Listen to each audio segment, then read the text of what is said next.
백성의 지도자들은 예루살렘에 거주하였고 그 남은 백성은 제비 뽑아 10분의 1은 거룩한 성 예루살렘에서 거주하게 하고 그 10분의 9는 다른 성읍에 거주하게 하였으며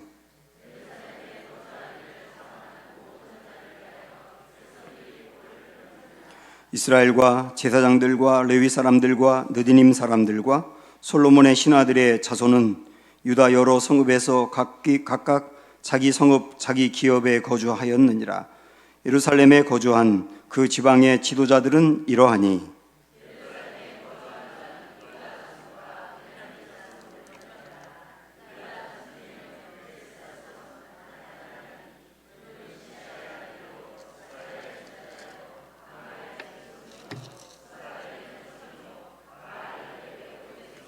또 마세야니 그는 바룩의 아들이요 고로세의 손자요 아사야의 증손이요 아다야의 현손이요 요아립의 5대손이요 스가랴의 6대손이요 실로 사람의 7대손이라. 셈에 거주한 베레스 자손은 모두 468명이니 다 용사였느니라. 아멘. 네, 요즘 제가 내년 목회 계획을 좀 하고 있거든요. 이것저것 좀 점검도 해보고 그리고 또 새롭게 해야 될 것도 준비하고 그러는데 하나님이 이제 그런 과정에서 제게 이런 마음을 주시더라고요. 우리 교회의 성도들이 교회에 나와서 그 헌신하고 봉사하는 게 얼마나 귀한지 그 마음을 제게 확 주셨어요. 그래서 수고하고 헌신하는 교우들에게 정말 고마운 마음을 가져라, 이런 마음을 주셨습니다. 제가 여러분 정말 감사하다는 말씀을 인사로 드리겠습니다. 감사합니다. 정말 그런 마음을 주셨어요. 이런 생각을 해봤거든요. 교회에서 하는 일 얼마나 많습니까? 청소하지요, 주방봉사하지요, 우리 여성교 회장님 기도하셨지만 여성교 회원들 수시로 교회 나와서 봉사하지요, 주차 봉사하지요, 화장실 청소하지요. 그 외에도 찬양으로 또 찬양단, 찬양대 얼마나 많고 교사들은 또 얼마나 많습니까? 만약에 교회에서 하는 모든 일들을 성도들이 안 하기 때문에 돈을 주어서 외부에서 그분들을 고용한다고 생각을 해보세요. 그 돈이 얼마일까? 이런 생각도 들고 또 그분들이 고용을 받아서 하는 분들이 얼마나 또 책임성 있게 일을 할까? 그런데 그 일들을 교우들이 자발적으로 감당한단 말입니다. 이게 얼마나 귀하고 복된 일인지를 다시 한번 생각하게 된 거예요. 교회는 성도들의 헌신이 있지 아니하고는 교회로서의 역할을 감당할 수가 없는 겁니다. 여러분들이 제각기 이곳저곳에서 마음을 들이고 몸을 들이고 때로는 물질을 들여서 헌신한 이 일로 인해서 우리 교회가 그래도 여기까지 오는 거다 라고 하는 것을 생각을 하니까 정말 여러분에게 감사의 마음을 드리게 됩니다. 헌신은, 교회에서 하는 헌신은 여러 가지 많은 동기가 있고 여러 가지 모양이 있는데요, 오늘 보니까 그런 게 생각이 나더라고요. 이스라엘 백성들이 이 느헤미야서의 말씀의 흐름을 보면 성벽을 재건을 했어요. 근데 성벽 재건했다고 끝난 것이 아니고 성벽은 재건을 했지만 그 성벽 안에 살아야 될 사람들 그리고 이스라엘 사람들의 영적인 부분들은 허기를 느끼고 있는 겁니다. 그래서 허기를 느끼는 그 사람들의 영적인 부분을 채우기 위해서 부흥회가 열린 거예요. 우리 교회도 다음 주부터 부흥회지만 그들도 했던 부흥회는 말씀 부흥회입니다. 그냥 말씀을 외우는 거예요. 다른 거 안 하고.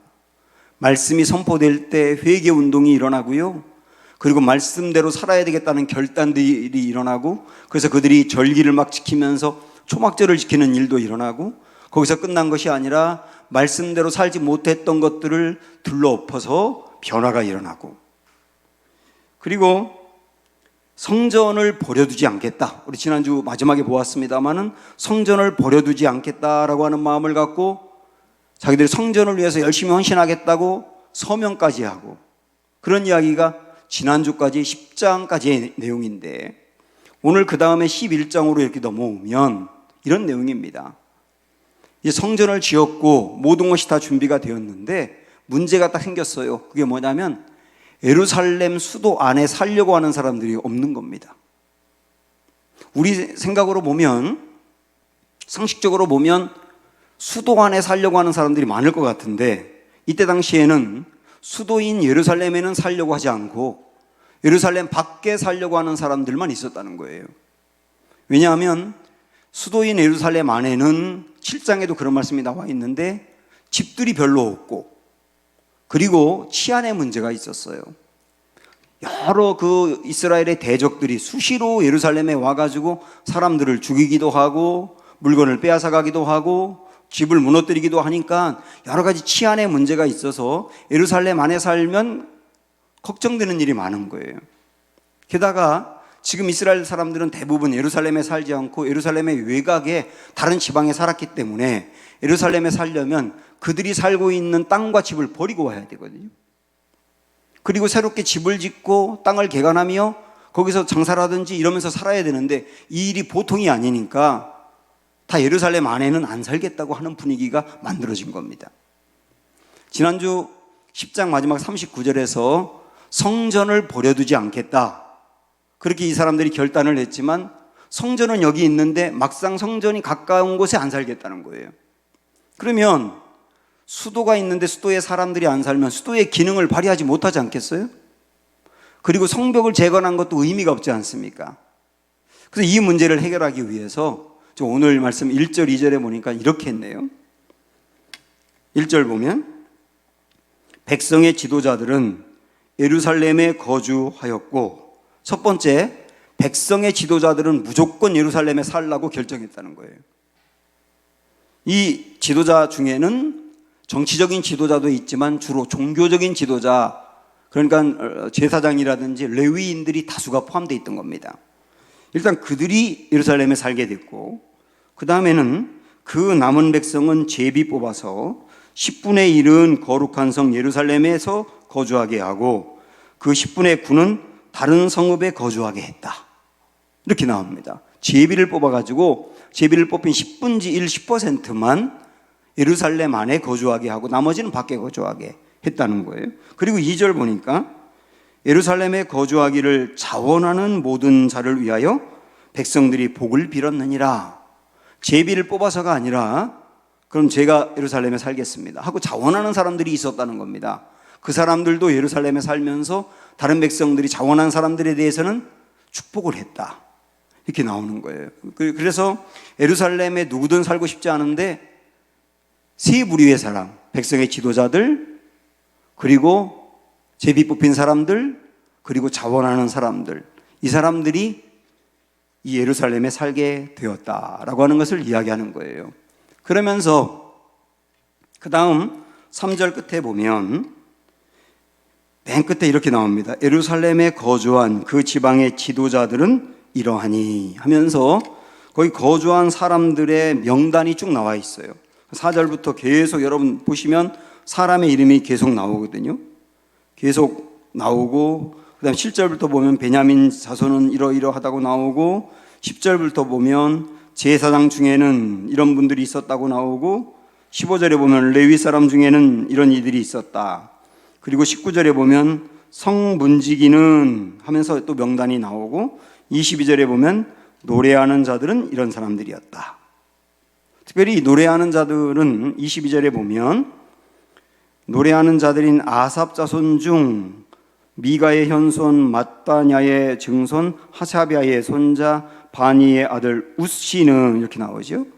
우시라고 하는 사람을 소개하면서 아삽이라고 하는 사람의 자손이다, 이렇게 나옵니다. 이 아삽은 다윗 시대에 그 성전에서 성가대를 지휘하는 분이었거든요. 그러니까 이 음악을 책임지고 있는 그런 분인데, 그 아삽이 활동하던 시대는 BC 1000년 정도예요. 그러니까 다윗이 통치할 때가 BC 1000년 정도거든요. 근데 지금 이 말씀은 BC 400년 정도니까 600년의 기간이 지났는데도 아삽의 후손들은 계속 찬양하고 있더라는 거예요. 참 귀한 일이죠. 이런 명단들을 쭉 기록하고 있는데, 저는 이 말씀들을 보면서 예루살렘에 별로 살고 싶진 않았는데 그래도 살아야 된다고 하니까 거기에 자원하면서 산 사람들, 그 다음에 지도자들이기 때문에 산 사람들, 이런 사람들의 명단을 하나하나 기록하고 있어요. 그럼 명단을 기록하고 있다는 것을 우리는 이 사람들의 명단을 하나님이 기록한다. 하나님 나라의 책에 이들의 이름을 기록한다. 그런 관점으로 이 말씀을 보십시오. 우리 교회도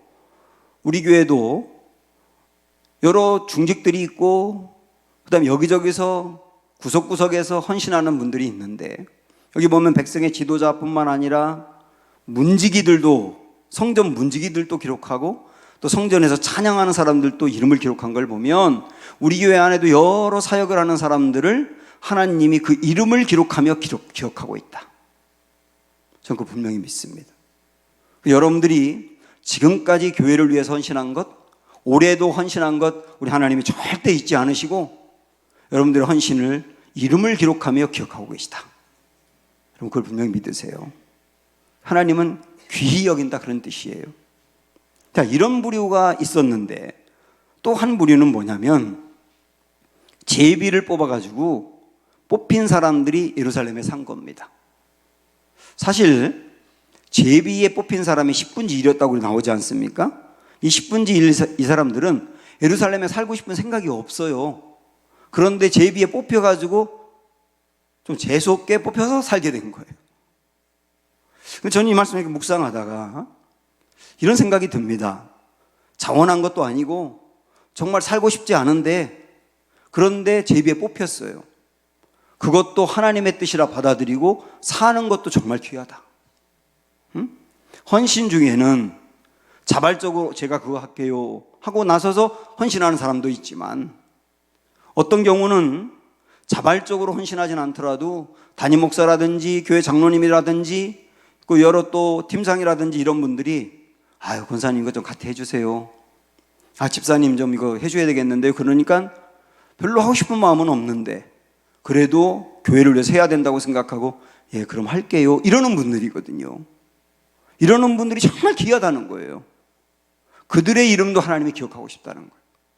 사실 어떤 의미로 본다면 이 교회 신앙생활이라고 하는 것은 그냥 부담 없이 짐이 되지 않게 편안하게 하고 싶은 마음은 다 있을 겁니다.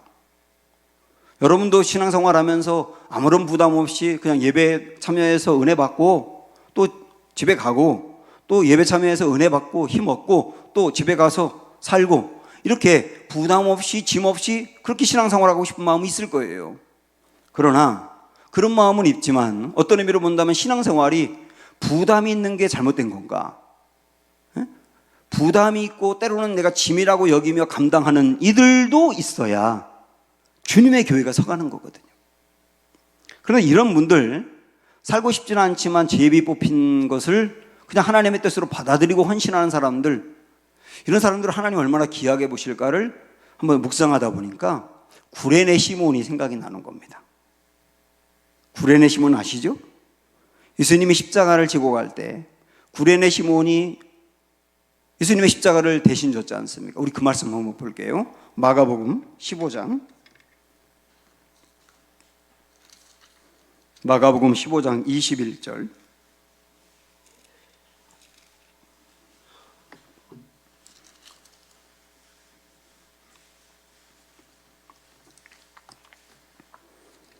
자, 예수님은 지금 십자가를 지고 골고다 언덕을 오르고 계세요.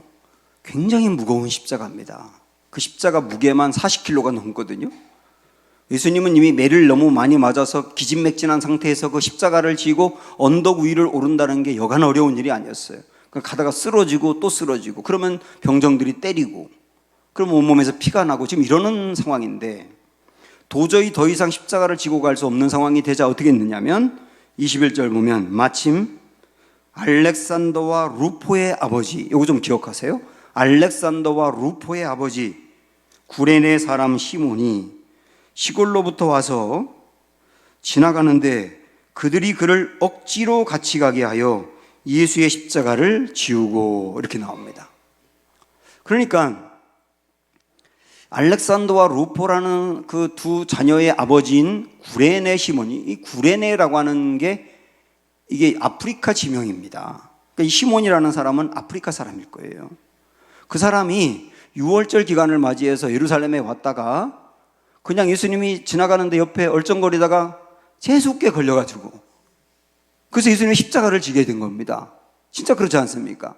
그래서 이 사람은 예수님의 십자가를 지고 싶은 마음이 전혀 없어요. 그런데 억지로 졌다고 나오지 않습니까? 억지로 졌다고. 이 사람 생각을 해보니까 우리도 신앙생활 하다 보면 억지로 십자가를 질 때가 있구나 하는 생각이 드는 겁니다. 다 누가 기꺼이 십자가를 진다는 게 여간 어려운 일이 아닌데 누가 기꺼이 저 십자가 질게요 그러면서 나서겠어요. 그런데 십자가를 지고 싶지 않지만 져야 되니까 그래도 질게요. 주님이 원하시면 질게요 하고 지는 허다한 분들이 교회 안에 있는 거죠. 구레네 시몬 같은 분들입니다. 그런데요, 억지로 십자가를 졌는데 그 이후에 어떤 일이 생겼는가? 이번에는 로마서 16장으로 한번 가보십시오. 로마서 16장 261조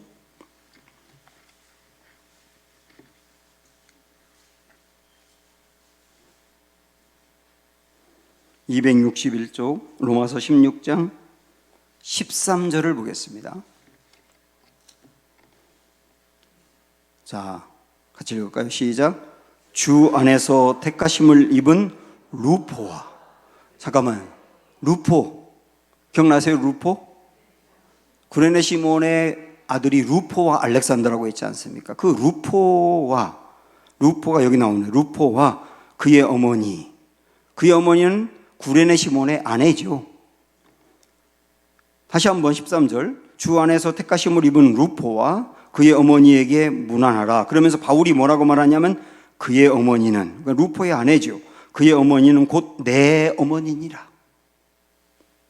바울이 영적인 어머니로 생각한 분이 구레네 시몬의 아내였다는 뜻이에요.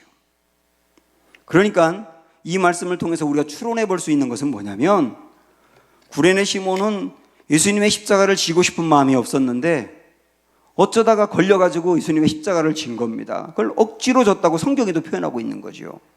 근데 억지로 십자가 진 것이 계기가 돼서 이 집안에 하나님의 역사가 임해서 그의 두 아들인 루포와 알렉산더, 여기는 루포만 나와 있습니다만은 루포와 알렉산더는 초대교회에서 감독이 되었거든요. 목회자가 됐어요. 그건 이미 기록에 나와 있는 거거든요. 두 아들이 목회자로서 하나님 앞에 초대교회에 굉장히 크게 쓰임받았어요. 그리고 그 아내도 바울의 영적인 어머니라고 이야기할 정도로 굉장히 훌륭한 신앙인이 된 거죠. 하나님이 억지로 십자가를 지은 것을 통해서도 이 일을 이루셨고 역사를 나타냈다는 거예요. 그래서 때로는 억지로 십자가를 지어야 될 때도 있는 거구나. 그러나 그것들 주님이 귀하게 여기시는구나 하는 것을 알 수 있습니다. 어떤 목사님이 지금쯤 이렇게 연말이 돼서 그 다음 새해에 그 봉사할 분들을 이렇게 세워가는데 목자를 세우는 겁니다. 근데 목자를 서로가 안 하겠다고 하니까 그 목자를 세우는 게 어려웠나 봐요. 어떤 권사님한테 권사님 내년에 목자로 좀 섬겨주시죠 이러니까 그 권사님이 뭐라고 했는지 아세요? 목사님 제가 뭐 잘못한 거 있나요?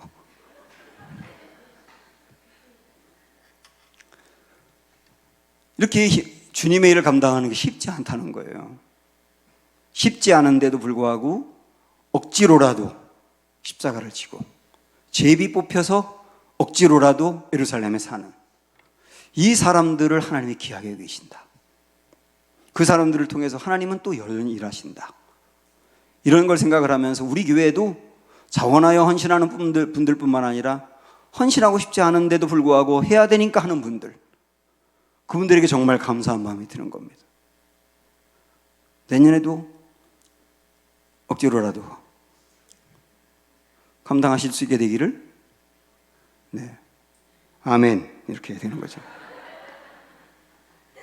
자, 이렇게 크게 봐서 자원해서 예루살렘에 산 사람들, 제비를 뽑혀서 예루살렘에 산 사람들, 그 다음에 제비에 뽑히긴 했는데 식군지 9에 해당되는 사람들이 있잖아요. 10분지 9에 해당되는 사람들, 예루살렘 안에 살지 않고 다른 지방에 사는 사람들, 이런 사람들은 제비에 안 뽑혀가지고 다행이다 그랬을 거예요. 이사하지 않아도 되겠다.